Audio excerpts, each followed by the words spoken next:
Hello everyone, so today we are back with one more exercise for our left hand.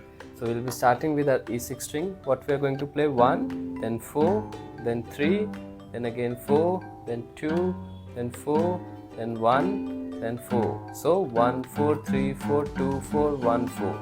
Same we are going to play on A, 1, 4, 3, 4, 2, 4, 1, 4. Same on D.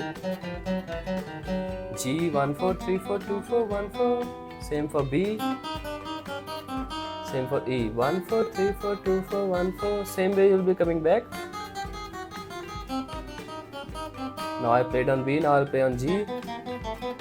Then on D. Then on A. Then on E. Okay, so this whole exercise will sound like